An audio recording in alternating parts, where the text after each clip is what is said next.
Surprised you're getting a second video this week. Good morning, good evening, and good night, everybody. My name is Sarah, and yeah, 2 videos. So if you guys have followed me since last summer, which if you have, thank you guys so much. If you have followed me for that long, you know that last summer I did 2 videos a week simply because of how much free time I have. I want to bring that back because I have so much free time, again, and not just for the reason you're all thinking. So I wanted to start off easy. So while I was trying to think of what to do, I remembered this really old, children's series. Not so much a series, but an author who I knew. And it was one of the few authors I actually remember the name of. That's Andrew Clements. I loved this guy's book back in elementary school. And keep in mind, I was not reading that much back in elementary school. He was the only guy I would ever read a book from.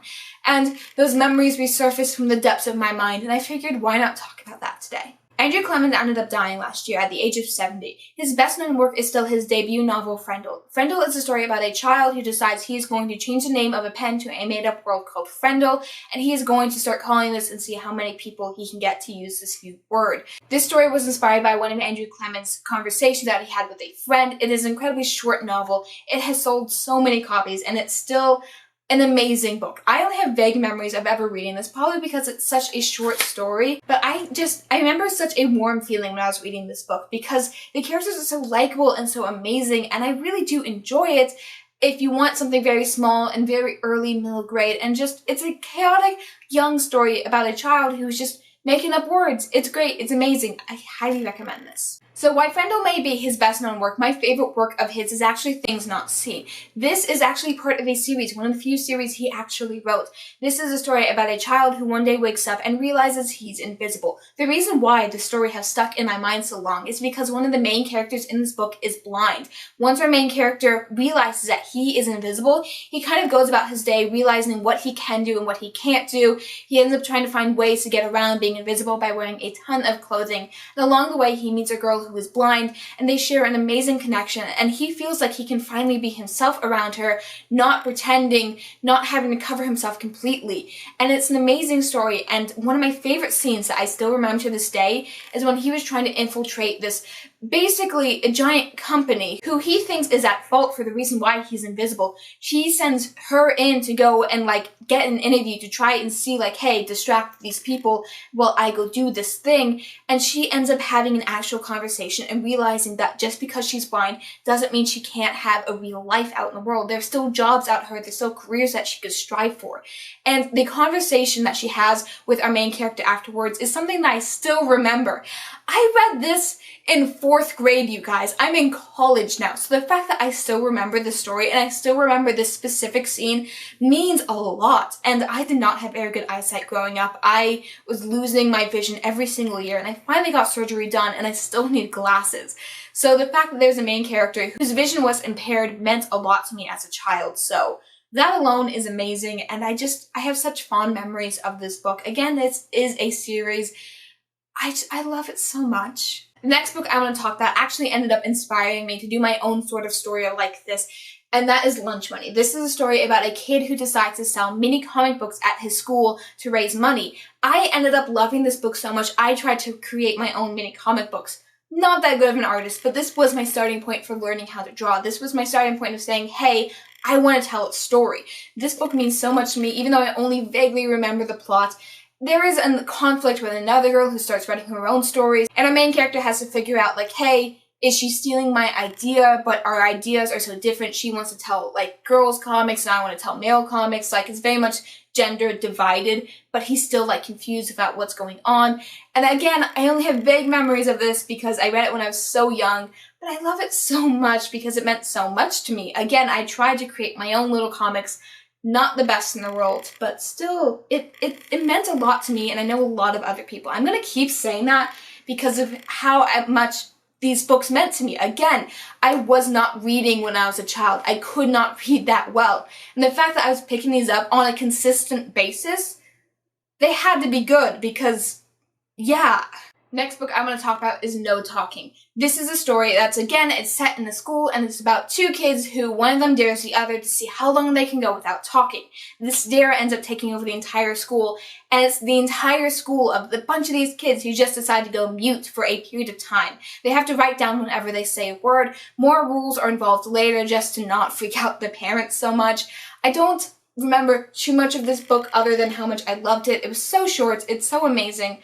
I just love the idea of like, hey, what if people just stop talking? There's no reason we should continue talking. There's other ways around communication than just verbal speech, which I love representation in this book. I don't think there's any characters who can't speak or know ASL in this book, but it's just the idea of like, verbal speech isn't the only way. The main conflict of the story ends up being boys versus girls to see who can talk the least. There's also a plot point where a teacher finds out what's going on and tries to take this and have a new experiment of new ways of communication without voice. So again, it's all amazing, it's all cool.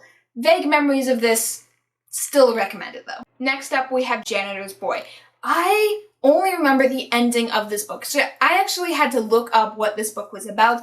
Janitors Boy is about the son of the school's janitor as he decides to basically deface every desk that he can with gum. He ends up getting caught, and so he has to be the one to clean up all the gum. And so what ends up happening is that he finds this key that leads to the mysterious part of the school. I don't want to talk about the ending, even though that's all I can remember. I know there is, however, a great bond between father and son. It's a great rebuild of a family relationship, and also discovering schools, and almost like an urban explorer idea. I think it's fascinating. I'm sorry if like the camera angle just changed a little bit. The camera just died, and in the process I realized that my necklace was missing its piece of amber. No clue how long that's been gone. I filmed more than one video today, so I'm sorry if like the last video that went up is missing a necklace.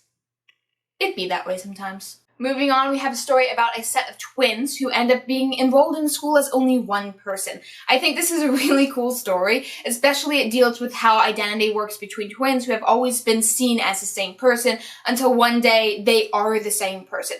They basically go to school like every other day. There is one person for like Monday, Wednesday, Fridays, and then the other person's like Tuesday, Thursdays, and occasionally switches off on Fridays. I think it's a really interesting story, and I like how it's handled. Again, I don't have too many memories because I read this so long ago, but I do really enjoy this book, and there is one character who like, hey, you're not the same person who I normally go to school with, like what's up with you? So you have that one person who's like, hey, you're not the same person. And I really like how that's handled. Again, not too many memories. I would recommend all of Andrew Clements' books, but with the whole fact that I read these so long ago, who actually knows? The last book I have to talk about is Extra Credit.